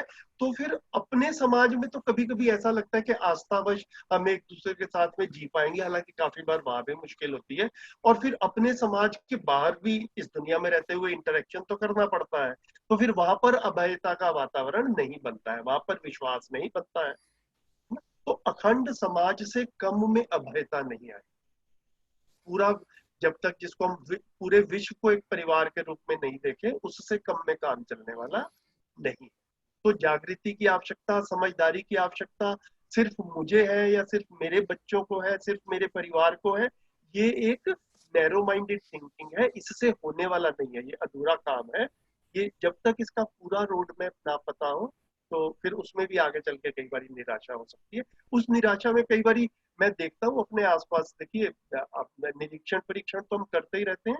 मैं कई बार अपने आसपास ऐसी भाषा प्रयोग करते हुए देखा है कि हम चाहते हैं कि घर में हम सब लोग एक दूसरे के साथ में शराफत से पेश आए, लेकिन लेकिन समाज में इतनी बदमाशियां चल रही हैं और हमारे बच्चे या हमारे भाई बहन जो है कई बार बाहर जाते हैं और ज्यादा शराफत से पेश आते हैं और उनके साथ में कुछ धोखाधड़ी हो जाती है। तो फिर हमें अव्यवस्था वाला ज्ञान भी देना पड़ता है अपने परिवार के सदस्यों को, भैया इतना शरीफ होके भी नहीं रह पाएगा, सरवाइव नहीं कर पाएगा। तो है ना, ये ऐसी भाषा भी बनती है। हरिश्चंद्र बन के आजकल नहीं जिया जा सकता, कुछ तो स्मार्ट बनो, है ना। वो ये जो है हम ऐसा ज्ञान भी जो है वो देते हैं। तो अव्यवस्था में रहते हुए हमें कई बार जो व्यवस्था वाले गुण हैं वो ऐसा लगता है कि भैया उससे सरवाइव नहीं हुआ जा रहा और हमें अव्यवस्था का एक्सपर्ट बनना है। तो ये काफी दुविधा वाली स्थिति बन जाती है, काफी इनर कॉन्फ्लिक्ट भी रहता है कि भैया क्या किया जाए क्या ना किया जाए। तो यहाँ पर काफी छटाई हो जाती है, रोड मैप काफी क्लियर रहता है, ऐसा मैं देख पाया।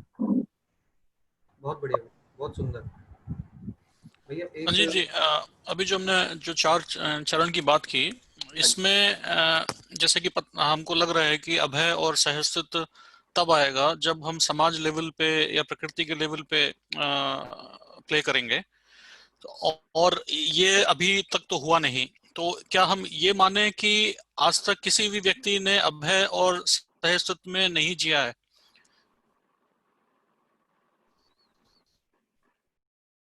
देखिए अभी ये तो जो व्यक्ति हैं वही बताएंगे, मेरे लिए तो ये कहना मुश्किल है कि बाकी व्यक्तियों की स्थिति क्या रही। शरण भैया से पूछते हैं, शरण भैया इसको कैसे देखते हैं?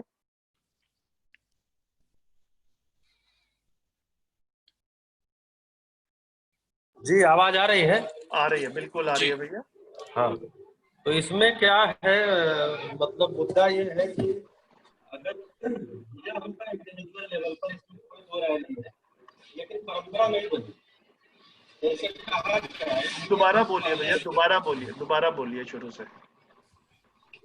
हाँ, और कह रहे हैं कि हुआ होगा, इंडिविजुअल लेवल पे हुआ होगा, परंतु उसकी परंपरा नहीं बनी। आवाज आ रही है? हाँ जी हाँ जी। कि परंपरा नहीं है, परंपरा नहीं हो पाई। तो परंपरा नहीं हो पाई तो फिर वो ब्रेक हो गया ना। जैसे मान लीजिए कि पहले जो है एचडी मोटरसाइकिल थी, डबल साइलेंसर वाली, खूब आवाज करती थी, खूब तेल पीती थी, लेकिन उसको हमने स्वीकारा और उससे आगे का डिजाइन आता गया और एक शुद्ध रूप में, मतलब और शुद्ध रूप में। तो साधनों के मामले में हम जिस तरह से उन्नत होते गए हैं, उन्नत करते गए हैं, ज्ञान के मामले में ऐसा अगर मान लीजिए कोई जिया होता तो फिर आगे परंपरा में आता, उसमें और कोई अपग्रेड हो करके और पूरा समाधान, समृद्धि, आदर्श, अस्तित्व तक आ ही गया होता। तो इसको नकारा नहीं जा रहा है कि कोई जिया नहीं होगा, मतलब जिया होगा लेकिन परंपरा नहीं हो पाई।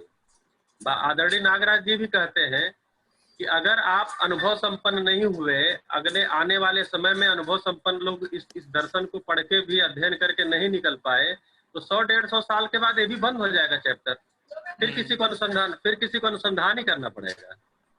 तो वो कहते हैं कि आप लगो अध्ययन पूर्वक अनुभव संपन्न होने के लिए। अगर नहीं हो पाए आगे 100-200 साल में कोई भी, तो फिर ये चैप्टर क्लोज हो जाएगा, फिर किसी को अनुसंधान करना पड़ेगा। तो रहे होंगे इंडिविजुअल, ऐसा नहीं है, लेकिन परंपरा नहीं बन पाई।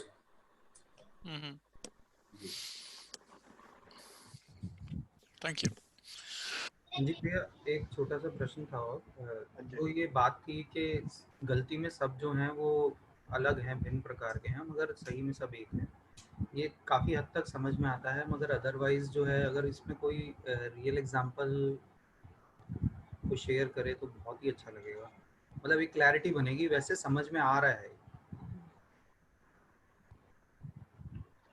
भैया मैं भी इसके बारे में सोचता रहता हूँ, तो मेरे को अभी तक कुछ ऐसा रियल लाइफ का एग्जांपल क्लिक नहीं हुआ कि जिससे मैं बड़ी आसानी से ये कन्वे कर पाऊँ कि ये कह क्या रहे हैं। लेकिन शरण भैया से पूछते हैं, शरण भैया किसी एग्जांपल के थ्रू इस चीज को एक्सप्लेन कर सकते हैं? सही में एक है, गलती में अनेक।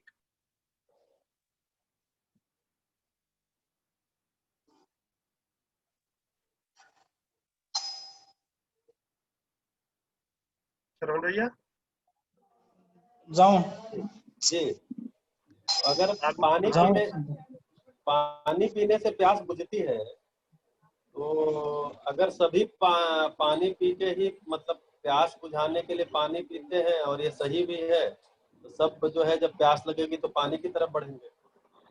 लेकिन अगर ये पता है किसी को कि नहीं हमारे पास पैसा ज्यादा है, हम तो घी पियेंगे, किसी को है नहीं कोल्ड ड्रिंक पियेंगे, तो अब ये जो गलत जानकारियां हो गई विज्ञापन के द्वारा, अन्य चीजों के द्वारा, या जो हमने पैसे को ज्यादा बड़ा कर दिया उसके कारण कि प्यास लगने पे पानी तो गरीब लोग ही पियेंगे, अमीर लोग तो घी पियेंगे, कोल्ड ड्रिंक पियेंगे, ये पियेंगे, नारियल पानी पियेंगे और पियेंगे। तो उससे प्यास बुझने वाला काम तो पानी से हो जाएगा ना, मतलब सही तो यही है।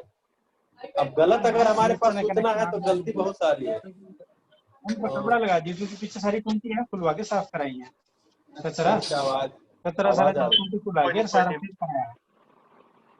हाँ जी बोलिए भैया। ठीक है भैया। तो ऐसे हम लोग एग्जाम्पल देख सकते हैं कि जो गलतियां आदमी ने किया है तो गलती एक जैसी ही नहीं किया है। जैसे एक और कहा जाता है कि आदमी गलती से सीखता है, तो गलती से केवल यही सीखता है कि अब ये वाली गलती नहीं करनी है, आगे जाके उससे बड़ी गलती करता है। तो जब भी आदमी ने गलतियां की हैं तो आगे जो है गलतियां अलग अलग तरह से की है। आपने अलग तरह से की है, मैंने अलग तरह से की है, किसी और ने, हिंदू ने अलग तरह से की है, मुस्लिम ने अलग तरह से की है। तो गलतियां अलग अलग तरह से ही किए हैं लोग।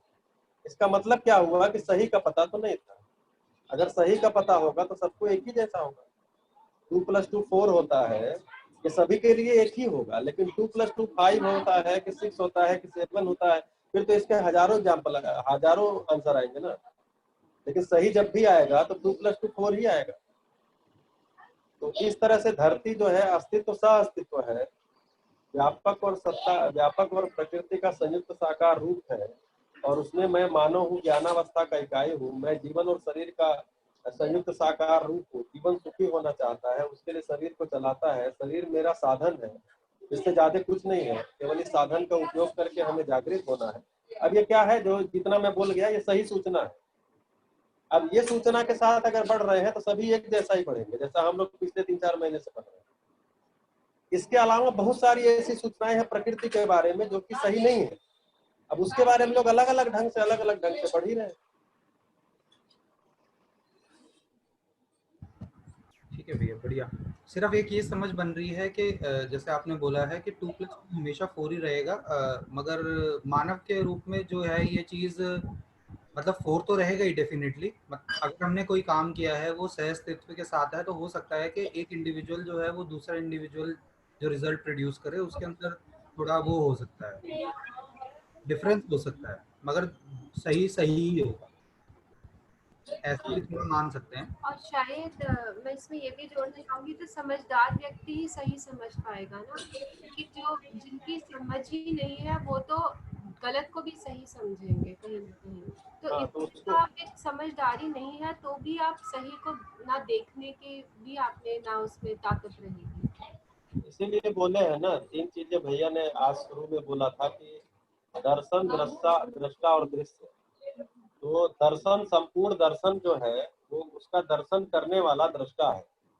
तो जो दृश्य है उसका दर्शन होता है और दर्शन करने वाला दृष्टा है। और दृष्टा की दृष्टि दर्शन करती है। तो मेरी दृष्टि कैसी है, समझ वाली है कि भ्रम वाली? अगर समझ वाली दृष्टि है तो मेरा सारा दर्शन जो है वो समझ वाला होगा और वो सही का होगा। तो काम दृष्टि पे ही करना है। हमारी दृष्टि प्रिय हित लाभ की है या न्याय धर्म सत्य की। अब न्याय अगर देखेंगे तो सबके लिए एक जैसा ही होगा, लेकिन जो यहाँ न्याय कहा गया है, संबंध, मूल्य, मूल्यांकन, उभय दृष्टि। अब प्रिय तो सबका अलग अलग हो सकता है, हित सबका अलग अलग होता है। तो यहाँ जो दृष्टि की बात की गई है, तो दृष्टि के, तो समझ के लिए दृष्टि, मतलब जो दर्शन हमको करना है वो दृष्टि से करना है। अब हमारी दृष्टि कैसी? दृष्टि किसकी? दृष्टा की। दर्शन किसका? दृश्य का। दृश्य क्या है? सह-अस्तित्व ही दृश्य।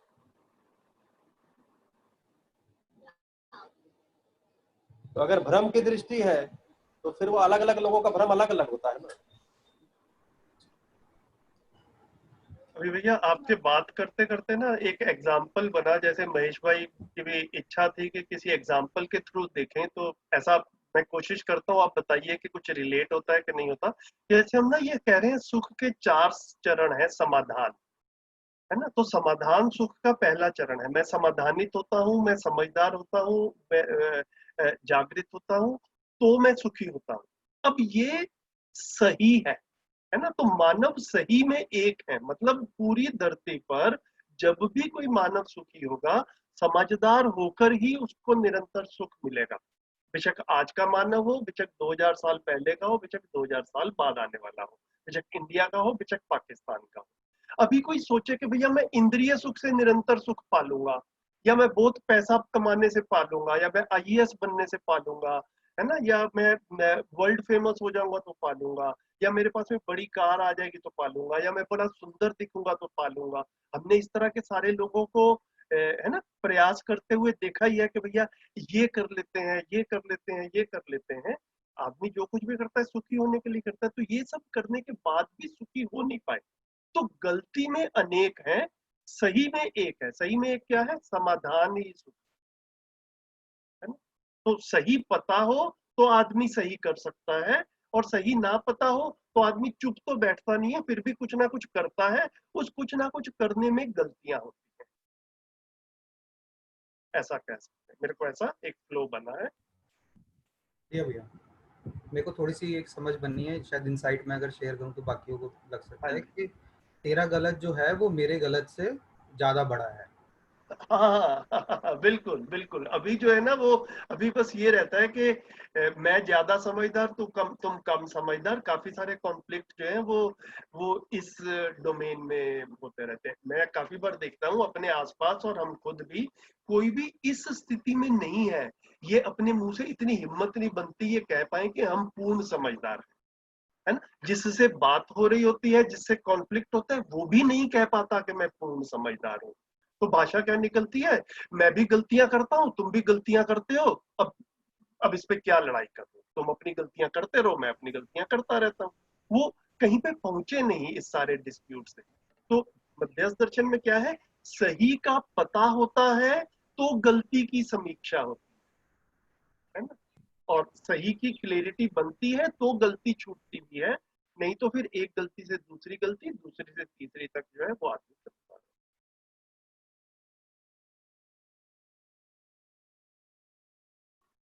बढ़िया, और बताएं। बढ़िया भैया।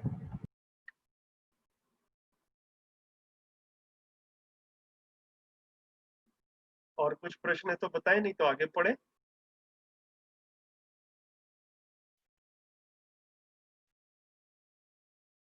कौन पढ़ेगा?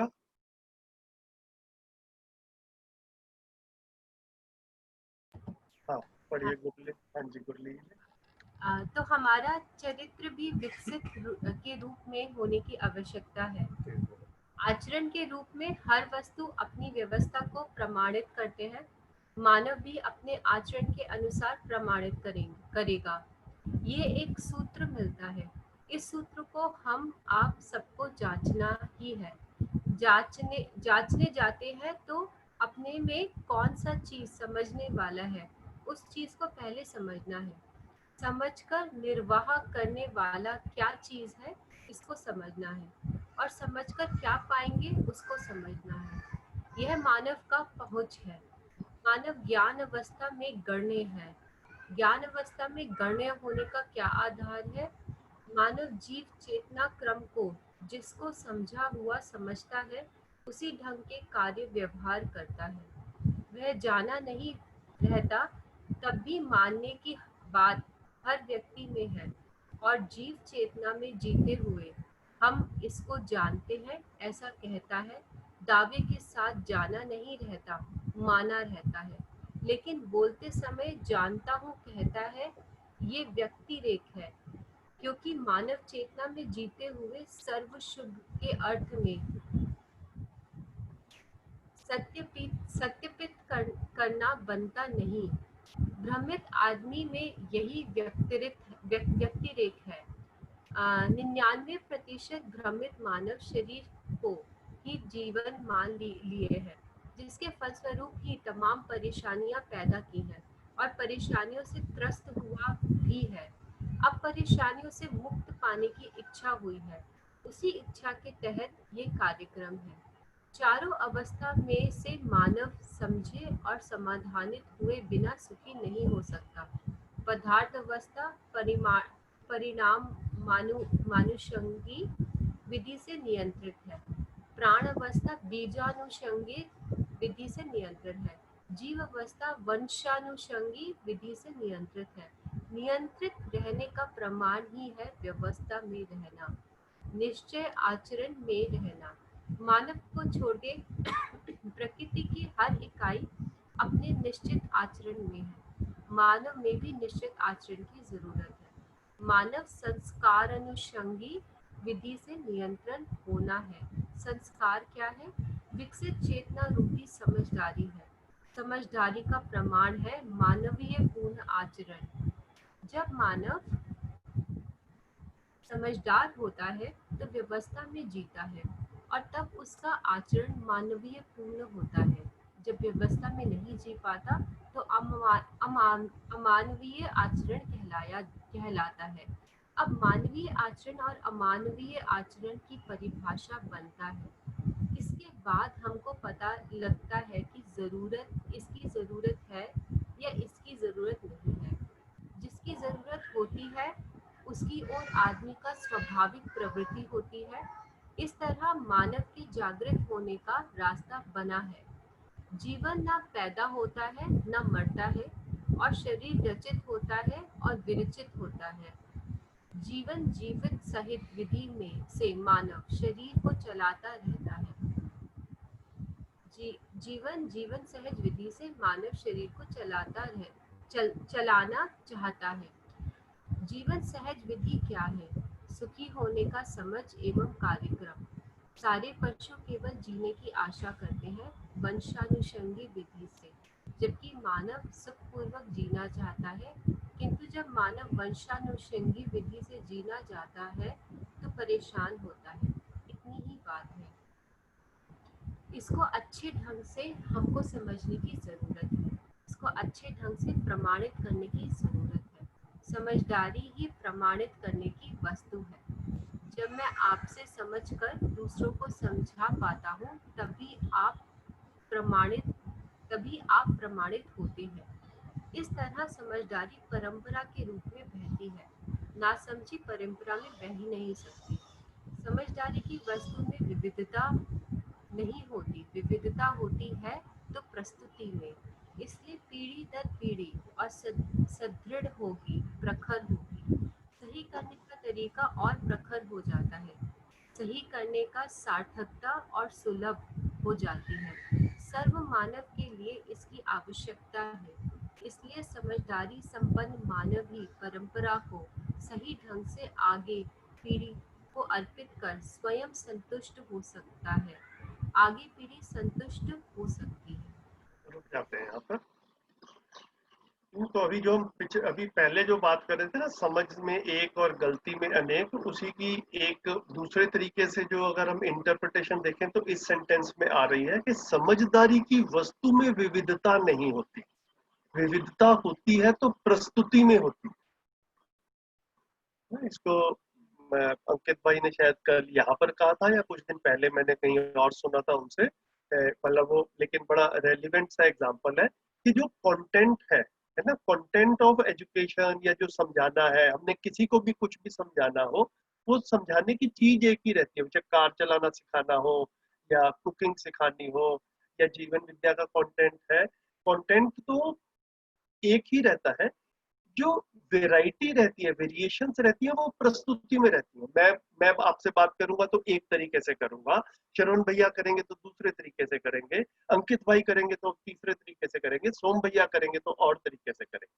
ठीक है, लेकिन बात क्या अलग अलग कर रहे हैं ऐसा नहीं है, बात एक ही कन्वे करने की कोशिश कर रहे हैं ना। तो जितना भी हम वेरिएशंस देखते हैं वो सारे वेरिएशंस जो है वो प्रस्तुति में है। ऐसा इस लाइन को पढ़कर मेरा जो है वो ध्यान गया। तो बाकी जो है वो 2 पेज हमने पढ़ लिए हैं। और चरण भैया आपको कुछ ऐड करना है इसमें या सीधा क्वेश्चन आंसर पे चले?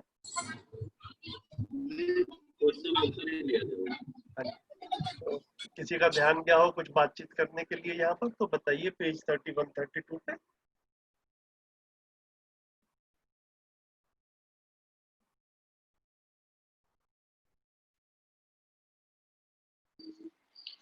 जी भैया, ये वंशानुषंगी विधि से ये थोड़ा आप बताएंगे क्या होता है? हाँ जी, ये चीज ना पहले भी हमने सेशंस में डिस्कस की है कि जो 4 अवस्थाएं हैं धरती पर, पदार्थ अवस्था, प्राण अवस्था, जीव अवस्था और ज्ञान अवस्था। ठीक है, तो जो आसान वाला है पहले उसको ले लेते हैं, वो जल्दी समझ आ जाएगा। तो जो प्राणावस्था है, प्राणावस्था मतलब जो पेड़ पौधे, ये बीज अनुषंगी विधि से नियंत्रित है। मतलब क्या हुआ कि जैसा बीज होता है वैसा ही पौधा निकलता है, वैसा ही फल फूल निकल कर आता है। मतलब ये बिल्कुल निश्चित है। इसमें जिसे कहते हैं ना कि इसमें ऐसा नहीं होता कि मतलब वो आम का पेड़ लगाया और पता नहीं शायद अमरूद ही ना निकल कर आ जाए उसमें से, ऐसा नहीं होगा। तो पेड़ पौधों में बीज अनुषंगी विधि से जो है वो निश्चितता है। फिर अगला वाला बोला जीवावस्था में वंशानुषंगी विधि से निश्चितता है, मतलब जिस वंश में बच्चा पैदा हुआ है उसी वंश का आचरण करेगा। शेर का बच्चा शेर जैसा आचरण करेगा, गाय का बच्चा गाय जैसा आचरण करेगा, है ना। ये भी बड़ी क्लियर है। सोम भैया जैसे शिविर में एक सेंटेंस बोलते भी हैं कि गाय गाय जो है वो उसको जितनी मर्जी भूखी हो मांस नहीं खाएगी, और शेर जितना मर्जी भूखा हो घास नहीं खाएगा, है ना। इस तरह से जो है आचरण के कुछ एस्पेक्ट्स जो है मतलब हम ऐसे एग्जाम्पल के रूप में ले सकते हैं, लेकिन उनकी जो मौलिकता है, उनका जो आचरण है वो हम पहचानते हैं। वो वंश से नियंत्रित है जीव जानवरों में, पशु पक्षियों में। पदार्थ ठीक है अवस्था जो है ना, पदार्थ अवस्था जो है, अब वापस आते हैं, ये परिणाम अनुषंगी है। मतलब जो उसका मटेरियल है उसके हिसाब से उसका जो रॉ मटेरियल है उससे ही उसका परिणाम मिलेगा। मानव जो है ये संस्कार अनुषंगी है। ये इंपॉर्टेंट चीज है हमको याद रखने की। मानव वंश अनुषंगी नहीं है ना, कि भाई इंजीनियर का बेटा इंजीनियर होगा या राजा का बेटा राजा होगा या अच्छे आदमी का बेटा अच्छा आदमी होगा, ऐसा नहीं है। जो जैसा मानव का आचरण होगा वो वैसा जो है वो व्यक्त होगा। जैसे मानव का संस्कार होगा वैसा उसका आचरण होगा, ये कहने की कोशिश कर रहे हैं। तो मानव पे जब काम करना है, मानव अच्छा मानव बने, समझदार बने, हमारे बच्चे अच्छे बने, इसके लिए जब हमें कोशिश करनी है तो बच्चों के संस्कार पक्ष पर काम करना है। ये महत्वपूर्ण है ना। तो संस्कार पक्ष पर जो काम होता है वो जीवन पर काम करने की बात है। शरीर और जीवन में जब संस्कार की बात कर रहे हैं तो संस्कार जीवन में होने वाली वस्तु है ना। संस्कार का शरीर से कोई लेना देना नहीं है कि लंबा आदमी है, ऊंचा है, वजन ज्यादा है ना, गोरा है, काला है तो अच्छे संस्कार होंगे, ऐसा कुछ भी नहीं है। संस्कार का वंश से कुछ लेना देना नहीं है। ये जो है बड़ी बड़ी इंपॉर्टेंट कंक्लूजन एंड ऑब्जर्वेशन है यहाँ। ठीक है, थैंक यू भैया। मानव का शरीर वंशानुषंगी होता है क्योंकि वो प्राणावस्था में है। हाँ, शरीर वंशानुषंगी है, बिल्कुल है ना। लेकिन जो आचरण है वो संस्कार अनुषंगी।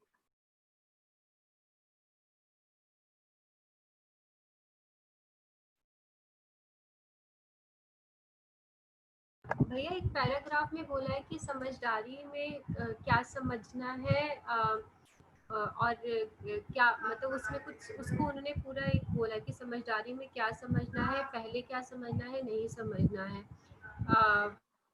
वो एक वो उसको आप थोड़ा सा और खोल के कौन से पेज पर है? थोड़ा सा पहले है, पेज बताइए। एक सेकंड मुझे देखना पड़ेगा। यही पर है ना कि एक सूत्र मिलता है, इस सूत्र को हम अपने में जांचते, समझदार निर्वाह करने वाला क्या चीज है इसको समझना और समझकर क्या पाएंगे उसको समझना, ये मानव का पहुंच है। ये वाला जो है पैराग्राफ। हाँ, ये भी जो हमने अभी पहले भी बात की थी ना थोड़ी देर पहले, कि बाबा जी ना बार बार जीवन की तरफ ध्यान दिला रहे हैं। तो यहाँ पर जो है अगर एक 1 बाय 1 पढ़ने की कोशिश करें, मानव भी अपने आचरण के अनुसार प्रमाणित करेगा, बिल्कुल ठीक है ना। तो एक सूत्र मिलता है, इस सूत्र को आप सबको जांचना है। जांचने जाते हैं तो आप अपने में कौन सा चीज समझने वाला है एज ए ह्यूमन बीइंग। जैसे आप भी ह्यूमन बीइंग है, मैं भी ह्यूमन बीइंग हूँ, हमारे बच्चे भी ह्यूमन बीइंग है।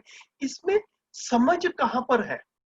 जब हम कहते हैं कि कोई समझदार है, कोई नासमझ है, तो अपने में समझने वाला कौन सा चीज है, उस चीज को पहले पहचानना, समझना, फिर समझने के बाद में निर्वाह करने वाला क्या चीज है उसको समझना, और समझने के बाद में क्या पाएंगे, क्या अचीव करेंगे, क्या करना चाहते हैं उसको समझना। यह सब मानव की पहुंच है। मतलब पहुंच का मतलब मानव का मानव की हैसियत है, इतना सब कुछ मानव कर सकता है। तो घूम फिर के बात यह है कि ये सारी वस्तु कौन सी है? ये सारी वस्तु जीवन ही है। जीवन ही समझता है, जीवन ही समझने के बाद में निर्वाह करता है, और समझने के बाद में करना क्या है ये निर्णय भी जीवन ही लेता है। तो हर एंगल से बाबा जी बार बार जो ये कह रहे हैं कि हम सिर्फ शरीर नहीं है। ये एक बड़ी इंपॉर्टेंट चीज है मेरे को, मतलब ना जैसे ही मैंने जीवन विद्या के शिविर शुरू किए, पहला शिविर मेरा 6 साल पहले हुआ, तो मुझे काफी जल्दी ये क्लियर हो गया कि जितनी स्पष्टता के साथ में ना यहाँ का कंटेंट जो है मध्यस्थ दर्शन का, ये हमें ये अपना डिजाइन बता पाता है कि मैं शरीर और जीवन का संयुक्त रूप हूँ और इस पे काम क्या क्या करना है, सबका रोल क्या क्या है। ये वाली चीज हमें इतनी उम्र के बाद में पता चली, 50 प्लस में आके।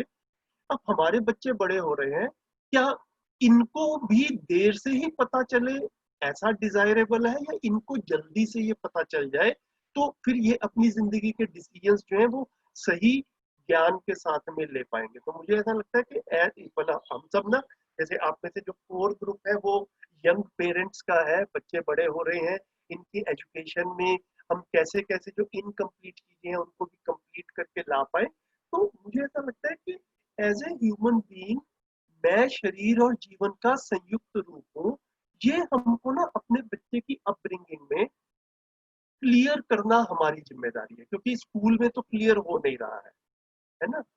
तो अब अगर हम इस जिम्मेदारी को समझते हैं तो पहले हम अपनी क्लियरिटी बनाते हैं, और जितनी क्लियरली मैं अपने में देख पाता हूँ, जितनी क्लियरली रोजमर्रा की घटनाओं में देख पाता हूँ, उतना क्लियरली अपने बच्चे को दिखा भी पाता हूँ कि बेटा मानव जो है वो शरीर और जीवन का संयुक्त रूप है, तुम भी शरीर और जीवन का संयुक्त रूप हो। सिर्फ अपने को शरीर मानकर जीते हैं तो आदमी भ्रमवश सुविधाओं के, पैसे के ही पीछे पड़ जाता है, उससे गाड़ी पूरी चलती नहीं है ना।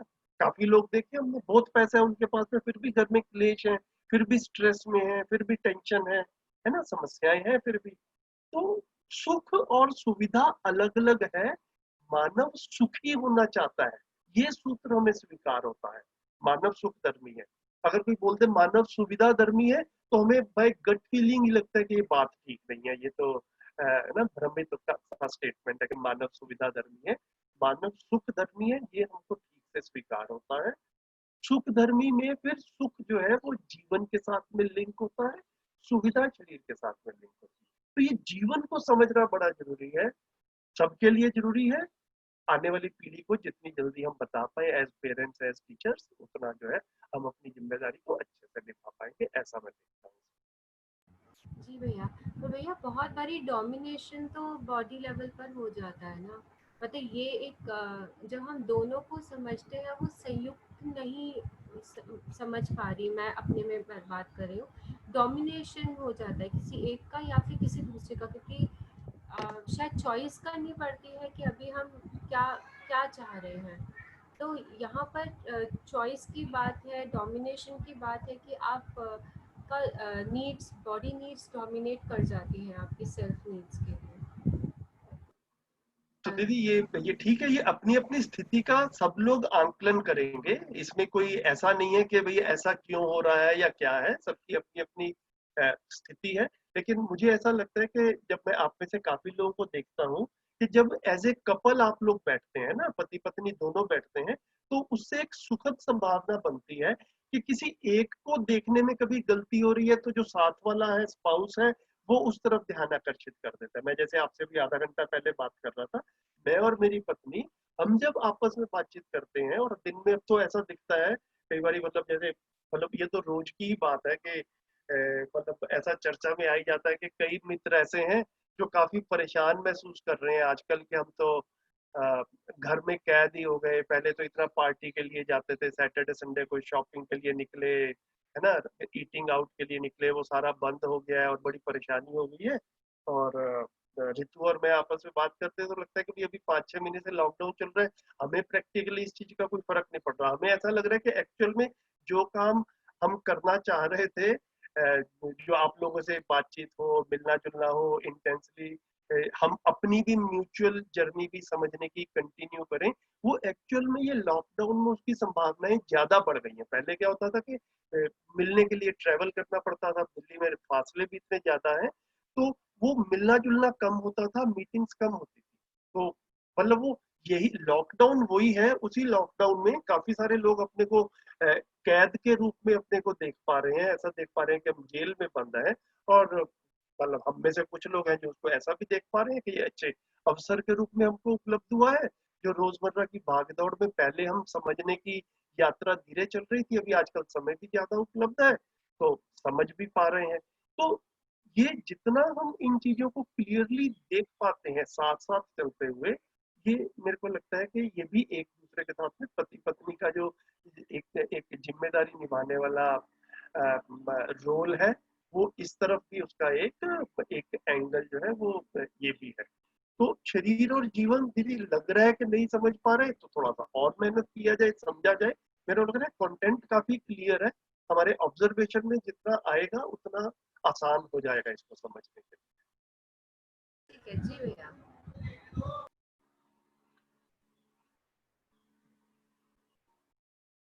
बताएं और बताएं, 4 बज चुके हैं, और भी जो 1-2 क्वेश्चंस हो वो ले लेते हैं अगले 5 मिनट में, फिर रैप अप करते हैं, और क्वेश्चंस नहीं है तो भी रैप अप कर सकते हैं।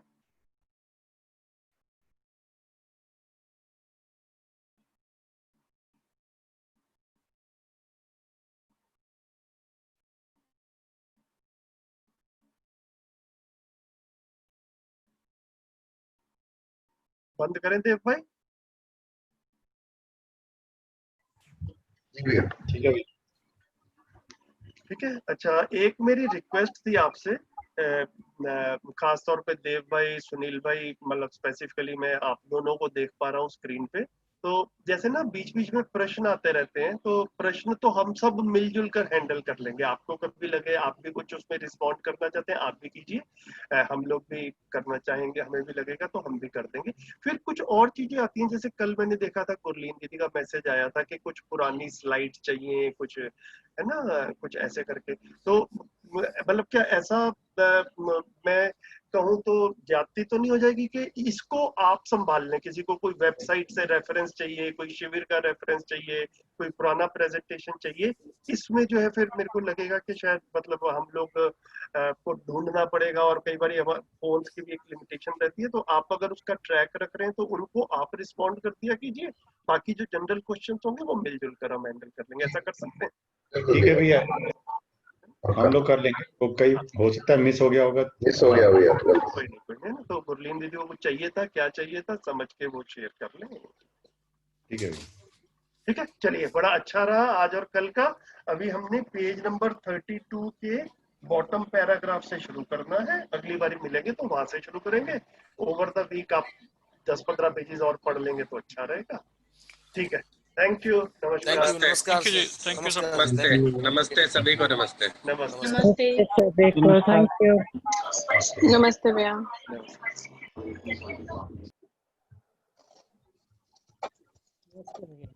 ये बुक्स का कल बात कर रहे थे देव कि वो यहाँ पर शादरा में कोई व्यक्ति है, उनका नंबर वगैरह फॉरवर्ड कर सकते हैं। शायद संजीव भैया के पास है। हाँ, संजीव भैया का नंबर मैं आपको फॉरवर्ड कर दूंगा। वो है तो वो उनका तो तो ले नंबर लेंगे, है, उनसे मैसेज। हाँ, उन्हीं के पास है। Okay okay.